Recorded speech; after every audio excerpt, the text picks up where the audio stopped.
Hello and welcome to the Downshift, where today we'll take a look at the upcoming Singapore Grand Prix, McLaren's valuation based on the latest sale of the share in McLaren Racing, and Max Verstappen's debut at the Nürburgring Langstrecken Series in the Ferrari The 296 pronunciation GT3. on point. You've been So it's practicing. lights out. We'll drop the clutch. And let's get racing.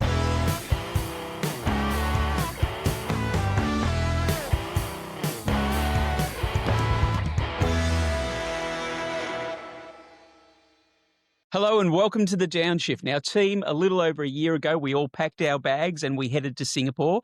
And you could say that this is the origin story for the Downshift, where the idea was born for four mates from Melbourne to start talking about Formula One and hoping that someone finds it interesting. And also, it's where Lockie fulfilled his dream of seeing Kylie Minogue live.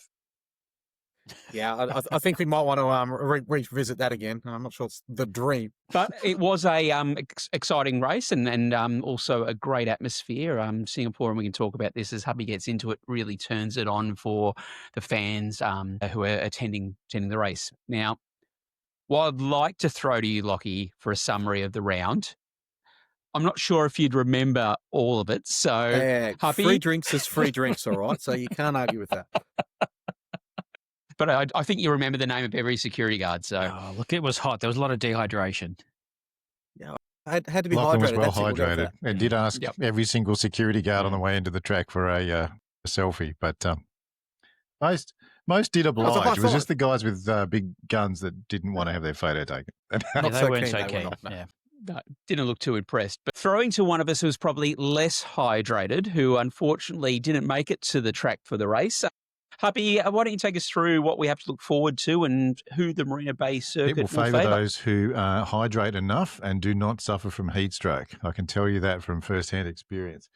It was hot. So Singapore... You can blame Raffles. The humidity will be high. It's a night race. It's one of the most physically demanding tracks on the circuit, as most people, if you've watched Drive to Survive, you probably would have seen last year they covered it quite well. A few drivers got out of cars and looked like they were about to pass out. George Russell was one of them.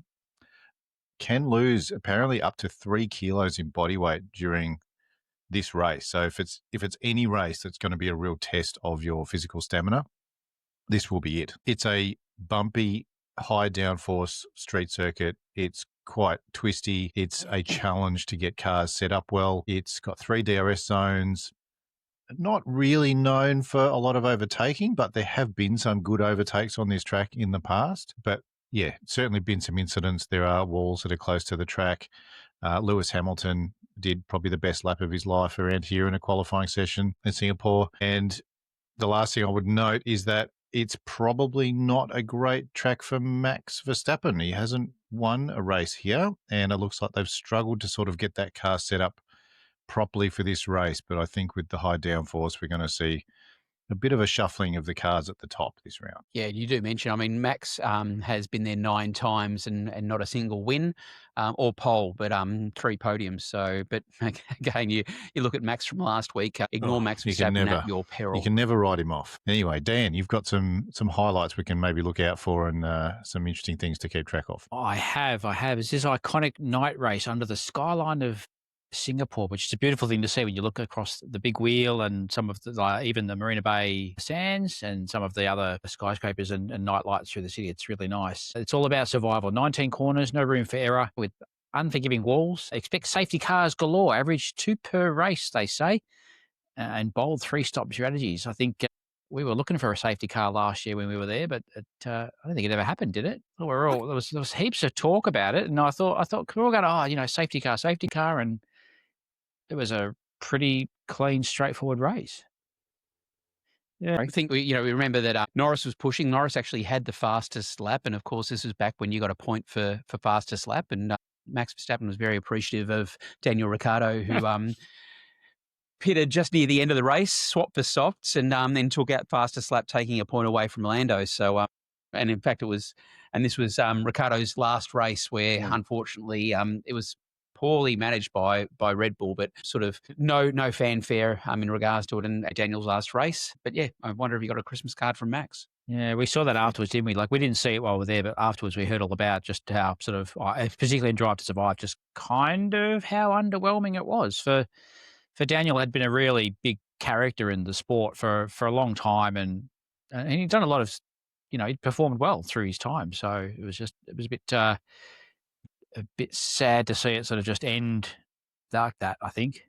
So onwards from that, we've got Verstappen versus the McLaren's up front. Can he convert pole into another win? Well, he's got to get up there first. Piastri's street circuit edge. He's podiumed here before. Shine. Don't sleep on Mercedes. Russell's Baku P2 shows they can still snag a surprise podium. Yeah, Russell's doing well and the Mercedes are doing well.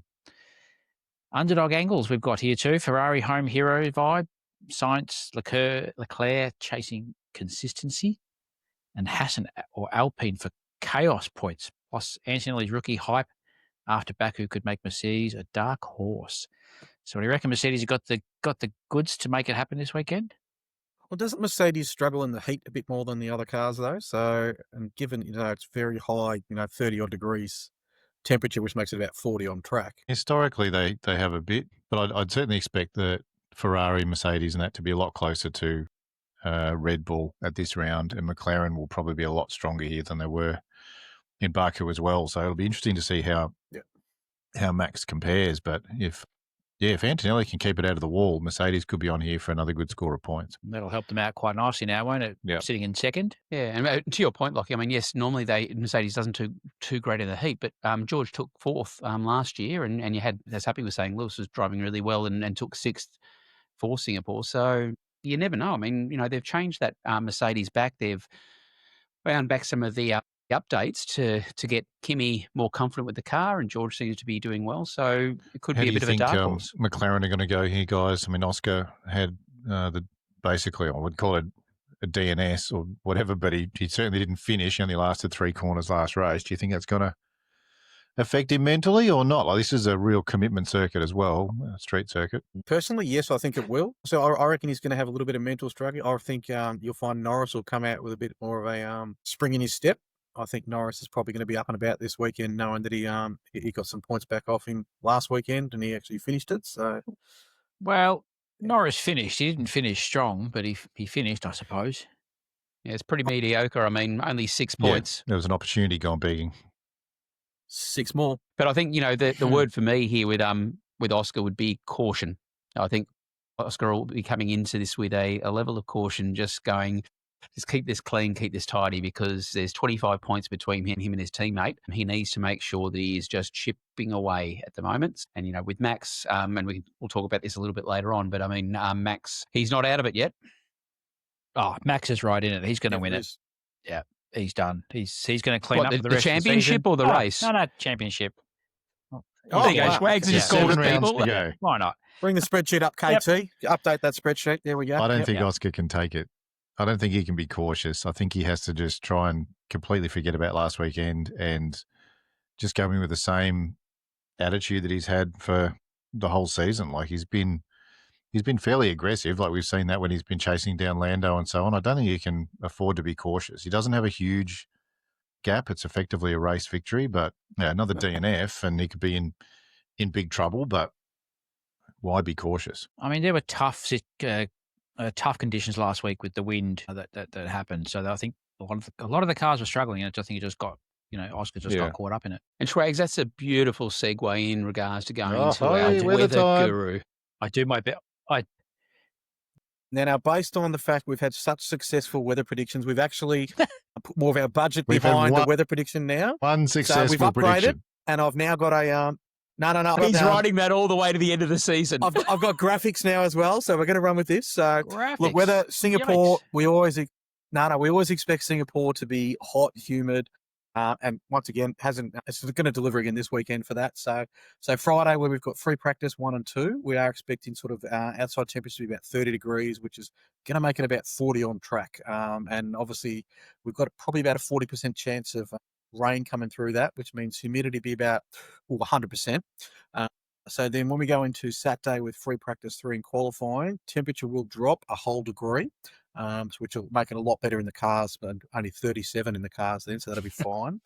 We have about 1 in 3 chance of it raining during that period of time, though. So again, humidity will be probably about 100%. And then for race day on Sunday, temperature, good news, coming down to 28 degrees for that. So that's going to bring it down to probably about 35 in the car. So that'll be fine as well. But the chance of rain is actually falling to only about 20% chance of rain, but that'll make the humidity about 100% again for the race day as well. So hot, sticky, sweaty jumpsuits. It won't matter whether it rains or not, because if you're a driver in this race, you are going to be just absolutely soaked from the humidity, the heat. It'll be an unbelievably tough thing for them to do. So, hats off to them. So good luck with that. But yep, hopefully we get a little bit of rain on the Friday or Saturday, but hopefully we have a clean race for Sunday. Okay, so with that, we're talking about that we do have a championship battle on our hands here with only 7 races to go, as well as 3 sprint races. We enter the business end of the season. You recall that we look at a bit of a table last time. I've whacked it into a graph here, but following the Azerbaijan Grand Prix, as I was mentioning, Piastri does hold a slender 25-point lead over his teammate Lando Norris at 324 to 299. As I was saying, it was a big miss for Lando last week. It was an opportunity to really narrow that gap, but he's only able to score 6 points. So really, for Oscar, that was fortunate in regards to the fact that he still kept a reasonable lead. But we are seeing hearing on the socials that everyone is now going, what about Max? Max, he's now only 69 points lurking behind the lead at 255. And we've seen a surge over the last few races where you can actually see that shift in the upward trajectory of Max's points. So look at that uptick. We love a good on the graph. He's coming. Well, let's go over some of us. The track this week, it will suit the McLarens a lot more. So they'd have to be strong favourites for this one. Yep. So this is certainly, like we were saying before, this is a track where when Oscar can't afford to take it too easy, like if Lando gets pole and gets off to a lead, the difference between first and second is quite a few points. So it could be a big dent in a championship run at this race. So they both have to be at the front and score well. But yeah, I don't know if they'll have the car for this one. I really think McLaren will be pretty strong. It'll be interesting to see how Ferrari and Mercedes get through the practice sessions and how quick they look. And so I know we've sort of talked about it already, but can Piastri bounce back from his Baku blunder into the lead for the championship? I don't think you can look at Piastri's performance last week and go, that's indicative of what he's done all season. It's one tiny blip. Yep. Yeah. Look, very unfortunate. It's tough conditions, and I think he got a lot of things happened and got in his head, and he'll have had a week to just clear his head and go, right, let's get back on task. So for those of you watching on YouTube, I'm going to do some magic something or other, and I put the potential results based on the performance or the historical performance of all 3 drivers, and I've actually extrapolated this out to the end of the season. And so you can actually see here that if, based on the historical performance of each of the drivers, now understanding that Max Verstappen's got a lot more races under his belt, followed by Lando and Oscar last, if it follows the history, we can actually see this will place Max only 4 points behind Oscar and dropping Lando into third place. Wouldn't that be awesome? Lando finishes third. I don't think the British commentators would be happy with that. Yikes. You could not write it. Not showing our bias here at all. Yeah. I don't know if Max can get that close. Like that's a bold prediction, that graph, but it certainly attracts where there's higher downforce. I think the McLaren still has to be favourite to be pulling maximum points. So unless the McLaren screw up, I'm sorry, but that car is not set up for Red Bull for a street circuit track like this. It just does not perform the same as what he has on the other tracks where he can wind it up with longer straights. So as much as I think, it's a great graph, Christian, and we know how much you love a graph, I get the feeling that this weekend might be the sort of the decider for not only this part, but the constructors could potentially be decided off this race if everything goes to plan. But don't forget, one DNF or a result that sees either of the McLaren drivers off the podium, Max could still be in contention. And I mean, I know there's a lot of scuttlebutt going around, but anything's possible. And McLaren could lose this in the pit stops. Oh, right. Have we got a graph for that too? Or? Yeah, do we know? No. Do we know what the times have been for pit stops in the past? I don't think we've covered that, have we? We're back in Anyway, 5. moving right along. So, but look, as I was saying, we do have 7 races to go. Singapore's not favoured for Red Bull, but then also once we finish with Singapore, we start to head stateside. And what's interesting is both Oscar and Lando have not won a single race on US soil. So, you know, that's obviously a challenge for them as they head to the Americas. And you've got the Flying Dutchman who has got everything to gain and nothing to lose. He does keep racking up the wins, even if it's in a Ferrari, not a Red Bull, but we can talk about that in a minute. Win's a win, mate. Doesn't matter what drive. With that, McLaren is showing their dominance as the constructor, which is pretty clear. But, and again, Mercedes and Ferrari hold on to a very slight glimmer of hope that they could still take out the constructors. By slight glimmer. If McLaren DNFs both cars for the How last does this 6 graph races. work? What did you just McLaren say? has flatlined. That is unresuscitated death. That is McLaren like, does not score another point for the rest of the season. Okay, Take the graph get off the the screen. mushrooms. McLaren are going to win. Let's get Wow. back to reality, mate. Yeah. So there you go. So it was nice. Thanks to all our subscribers. It was nice knowing you. I'm sure you'll find a more Zach won't let that trustworthy happen. He's got podcast like to follow. 25,000 T-shirts Yeah. he's got to get rid of with, Constructors Championship principle. if He they- has to get that over the line. He's been all week crossing out Baku and actually yeah. writing Yeah, Singapore Singapore across crosses it. out. So, If yeah, that's right. McLaren finish 1 and 2 at this race, do they take the championship out? Okay. Well, there's a high Yes. It'll be all over. probability It of was that only happening. 9 points last week, wasn't it? If all goes to plan this weekend, I would think they'll there's a sell it. pretty good chance. Then they can flatline. And it doesn't matter. Yes, correct. So when you get to Americas, it Then makes they can no start difference if they don't phoning win. it in. Yeah, That's it's it. fine. Yep. Not even try. So keeping on McLaren, Lockie, we saw that the McLaren racing stake sale was completed with a $4.1 billion valuation. Yeah, so since the start of September, it's sort of been reported that the Bahrain Sovereign Wealth Fund, and I'm going to try and get this one right, from Mumtalakat and Automotive Investors Group, CYVN Holdings, they already had a majority stake there in the McLaren Group, and they wanted to put another 30% into the McLaren Racing Group. And comment from Zach Brown was fairly simple. We're all done. So now the two companies, they actually, from it, they own 100% of the ownership part of the racing. And total value? $4.1 billion. It's a pretty good value for a racing Not team, bad. isn't it? Be happy if you had a couple of shares in that. Absolutely. So we're saying that we missed out. Yeah, but we can jump on Haas because they're undervalued and they've got a chance to grow. Nice. Or Alpine. Alpine's another one to jump on. Flavio's looking for anyone, and I Well- mean they only bought that for £1. Jump Yeah, into I'll Haas, offer we him might two. get. Jump into Haas, and we might get Christian Horner with it. Well, not till middle of next year. He can't. It's a good time to sell, though. Like everything, Formula One's been on the up. Like audience is growing. Drive to Survive's growing the audience. Like it's yeah, I think it's a good time to sell, especially when McLaren's performing like they are, and they've got great sponsors on board like Google and everyone else. It's perfect time for them to maximise some value. And no one knows what's going to happen next year with the new format of cars and everything. I mean, like look, that. they're probably not, but they could be dead last. So, like, if you can get great value by selling 30% and get a $4.1 billion valuation, then yeah, great time to do it. So there's real merit for the teams in terms of the F1 Corporation or Liberty Media building the brand. Absolutely. Like that translates to the teams benefiting. The also. teams, Yeah, it the seems water like a level has locked-in risen. franchise. You know, it's very hard to enter Formula One. So if you've got a team in a series like this that's performing well, and you can attract sponsors and get results, and you can build a huge amount of value in it. And the bigger the global audience for TV goes, the more it's worth, the more they get valued at. Well, you only have to look at how difficult it was for Andretti Global to try and get a proposal up, and it never quite got across the line until Cadillac got involved. And so with Cadillac joining, that's 11 teams, there is the talk of the potential cap being 12 teams putting 24 cars on the grid. So you've got Otmar Safnauer, who apparently has a consortium together. You've got Christian Horner. There was the conversations around whether or not he's looking to buy or get into a purchase of another team. And, you know, now that he's actually separated from Red Bull, and rumor has it he's accepted an $80 million payout as opposed to $120 million full payout of his contract. So he could get out of his gardening leave a little bit earlier. So that would make you think something is potentially happening in the background. So he's finished mowing the lawns.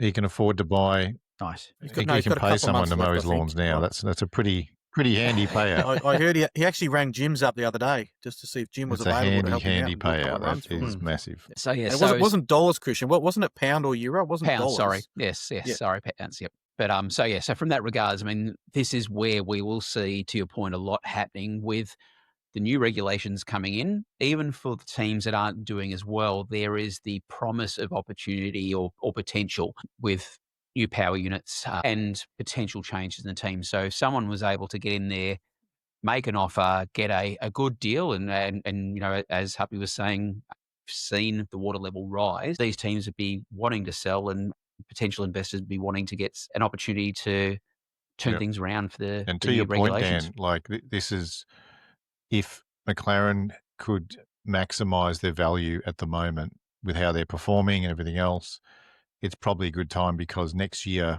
the dice gets rolled again on performance and who finishes where. There's another entrant in Cadillac, so the prize pool gets diluted a little bit. There's one more team now chasing $20-30 million a year sponsors, so then it gets a bit harder for everyone else. There's less to go around, so now's the perfect time for McLaren to take some cash. Yeah. Now, Happy, you did mention that there was a Ferrari win on the weekend. Now, it wasn't Charles Leclerc or Lewis Hamilton, but it was indeed Max Verstappen and Chris Lullum in the number 31 Ferrari 296 GT3 at the Nürburgring Langstrecken Series. We saw Max, who the week before had actually done his qualifying stint to get his Nürburgring license. And so his debut saw him qualifying P3, and after which he quickly took to the wheel for the first half of the race, doing 14 laps. He actually overtook the second and first on the first corner and held the race all the way through. Lullum finish 24 seconds ahead of the second placed Ford Mustang GT3 of Fetzer and Martinborough, with a 30-second gap then in the battle for third, taken out by the other Mustang entry over the Audi R8 LMS GT3 Evo 2. So pretty impressive race. It's really unusual for Max to overtake in the first corner, isn't it? We haven't He seen doesn't that much usually of him. have to. It's usually out the front somewhere. Yeah, I know. And not get a penalty. But he did, on his quali lap, he had a bit of traffic. And he showed good pace when he did that sort of test, when he had to get his license and so on. Even though he was in a detuned car, he was still really fast. And yeah, no surprise at all to see him out the front there. And interesting that his teammate, Chris Lullum, is actually a sim driver. Interestingly enough, Jan Mardenborough, who finished second, he is also a sim driver who came through the Gran Turismo GT Academy program, won a competition, got picked up, got a drive, had a big accident some years ago. So this was sort of a bit of a comeback race for him, but they managed to finish second. But yeah, Chris Lullum and Max, they have a team called Team Redline who do a lot of iRacing special events. They compete in some other online series. Lullum is super fast, and I don't know the background to why he's driving with Max, whether he's got aspirations to become a real world racing driver. I presume most people do. Maybe Max is helping him out to do that, but he was very quick, nearly as quick as Max in that race. So they did a great job together. So what you're saying is, Happy, there's still hope for you? You're still holding out hope that you might get on the team, mate, the real side? No, I don't think so. Come on, we're all thinking it. We're all thinking it. Come on. So what you're saying, Lachlan, is, Christian, there's still hope for you? No. Like, there is a point down where we have to draw a line in the sand and go, no, that's just never going to happen. Yours and mine is about 400 metres back that way. At this rate, Lachlan, you and I could be a chance. No. No, they are very fast. That's not a gap, Dan, for you or me. That's a chasm. They are very fast. I have raced against Max. What's that series where they smash the cars? Demolition Derby, isn't it? A derby. Yeah, you and I can do the derby. You and I in line for that one. Yep. Yeah, no, we do that a bit. Absolutely. Look out for the Downshift race team coming to an iRacing series near you. No. We might get the most penalty points in a round. We could get some prize. Awesome. Yeah, sign me up. But for those of our listeners who are interested in endurance racing, what this sees is this actually lines Max up for a seat in the 24-hour race next year. And Helmut Marko had actually given his blessing when being interviewed, saying, I'm sure he'll compete and he'll be in contention for the overall victory. So so that will be interesting to watch It's a great race over a massive distance, but also, I mean, you're talking about each lap time being around the 8-minute mark. So, and we saw Max setting the fastest time of the race at 7 minutes 51 by 1.4, which was 4.5 seconds over his closest rival. So, to see that over 24 hours would be very impressive. He didn't take the overall lap record from a GT3 car, which I think was a 7:49 or 7:46 from someone 3 years ago. But hard in races like that because it's multi-class. There's lots of slower classes of cars. You get traffic, yellow caution sections on the track where you have to slow down. So, but it'd be interesting to see him. So there'd be lots of. Yeah, but it'd be interesting to see him in a 24-hour race. Like any team, whether it's Max's team or he drives for someone else, they would be dying to have him as a driver. He's obviously, very, very good. Has he driven 24-hour in the sim? They've done 24-hour. Yeah, hasn't he? Definitely. Yeah. And he knows, there was a few people who said, it's amazing he's only done a few laps of the Nürburgring. And no, he's done hundreds and hundreds and hundreds of laps in the sim of the Nürburgring. So he knows the track very well. And the tracks are laser scanned. And obviously he's got the real world racing experience. So he can hop in a car and be quick from day one. So with that, I think it's time for us to prepare for our predictions for the Singapore Grand Prix. Who will take the win? So we've got so many storylines preempting the Singapore GP. Will Piastri edge out Norris for the win? Verstappen on the podium? What impact will weather have on the race? And we know Max is really good in the wet. Will McLaren lock out all potential contenders for the Constructors' Championship, which I think we've all sort of, as a fait accompli there. And look, there's a lot of fan sentiment on X that leans towards Norris for the win, but some bold calls for Max's podium alongside him and potentially Leclerc. And we do expect some chaos, as Schwags was saying, is 80% of the Singapore races, apart from last year's, will feature multiple safety cars. So strategy could be the thing that crowns the unlikely heroes. So are we still going in order of leader to I think we should reverse it. Yeah, I think we should go first. Yep. Reverse grid. Wow. This ain't no sprint race, mate. We're going to jump into the magic hat. Wow. Well, you say the magic hat. Since last week, I've actually put a fair bit of thought into this week's predictions. Schwags, you're getting serious. No, I have not. The student becomes the master. Yeah, no. I haven't even got a different hat. The same hat. I could have at least changed hats. Mix it up. We're going to have to get you one of those magician's hats for next season. Just throwing, but what I have done, just on all the names. Be more concerned if we get him that then he goes to pull a name out and a rabbit comes out next time he does. Have you got some whole music? You've got some technical difficulty. 1, 2, 3, 4, 5. 3, 4, 5, 6, 7. All right. Have you put drivers back in? Have you taken them out? No, because it was Esteban, Albon, and no, it wasn't Esteban. It was Albon. It was Esteban. Ocon, Albon, Hadjar. They're not back in that. They're not going to win. I'm not an idiot. I'm a fool, but not stupid. His ex-performance last year. Yeah, what if it rains and Hadjar gets up there? What did he do last week? Ended in the top 10. Congratulations. All right, it's his call. Let him go. Drum roll, please. Be better. All right, anyway. All right, here we go. All right, so for pole position is, oh my God, Kimi Antonelli. Kimi! You never know. Yikes. Yeah, no, you don't, but you no, but you do. Brimming with confidence. Coming in first. So pole position is Lando. Sorry, not pole position. That's first position. My bad. First is Lando. Could well happen. That's not a bad call. That's possible. That's definitely possible. I don't want it to happen, but it's possible. Second is Oscar. Right. Sorry, I better show these because you might be dodging. Again, that's what we believe. And that was Lando, the first one, and that's what everyone's hoping for. Because even if that happens, although that's a bit of a deficit, isn't it? What's that? 25 to 18. Another 7 points. 7 points. Mm-hmm. Probably don't want that. And George for third. Dan could be on track for some good points this week.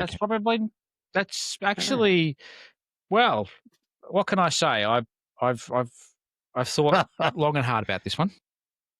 Okay, so I'd just like to say I'm up next here. So Dan, bar your pole position, you've actually pulled the order out. You pulled the order out that I'm actually going to have on mine anyway. But I'm going to have Lando for pole, and then the exact same thing you had for your three. Oh yeah, well there you go. Lando, Piastri, and then George. Piastri and George. And then George. Sorry, just updating the spreadsheet there. Hopefully we get some points this weekend. And I'm suspecting George will be overly hydrated this time around this year. After his efforts The last car year. will be 3 kilos heavier at the start of the race. Goodness, I know. They'll have to be. He'll have a massive bottle of water before he gets on there. Yeah. Alrighty. So, being the first loser so far, so as I look at this here, I'm actually going to put Lando for pole as well. As I was saying earlier in the episode, I think while Oscar, to your point, Happy, needs to really push it, he will be cautious to make sure that he gets through to Q3.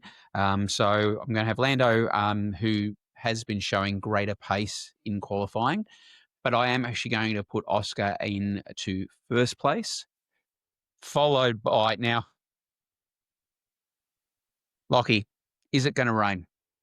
20% chance. 20% chance, KT. 20% chance. One in five. 1 in 5. All right. But if it helps you, it will be 100% humidity if that helps at all. 100% humidity. Yep. So, look, I'm actually going to put. I'm going to go out on a wing here. I did have Norris dropping back to second, but given the fact that it could rain, I'm going to put Max into second place, followed by Lando in third. There's 2 predictions you won't get right. So, okay, good stuff. So, sorry, who was first again? First was Piastri. Oscar, okay. Followed by Max, followed by Lando. This is a tough one because I think it's just a 50-50 toss-up between Lando and Oscar for pole and for the win. You're going to copy my tips here, aren't you? Just so I can't go. That is a strategy. If I want to try and protect my lead in this thing. No, I have to go. I have to go with what I think will happen here. I think Lando will get pole and the win. I think Oscar will come second, and I think Max will come third. Okay, so we've got some potential for I hate to go against Oscar, weekend. but I think around Singapore, Lando might just be a fraction quicker. I'd love to be proven wrong, though. We'll see. Well, there you go, So Oscar. you're happy to forfeit points Prove this week. Happy wrong. I'm playing for percentage here, boys. So it's done well so far. I'm leading. Great. So I can only get 1 point this weekend. So from leading. That's all right. Lockie's going to use the leather wedge instead. It's the best Anyway, club to go use in the Oscar. bag. Go, Oscar. Go, Oscar. So with that, thank you all for joining us. Remember to like and subscribe so you don't miss a single episode. This one's for the strategists and the spectacle lovers. So tune in on Sunday night for a potential title clinching drama. And hit us up on the socials. Let us know, do you think it'll be a papaya dominance or will it be a Verstappen upset? So until then, we'll see you on the next lap.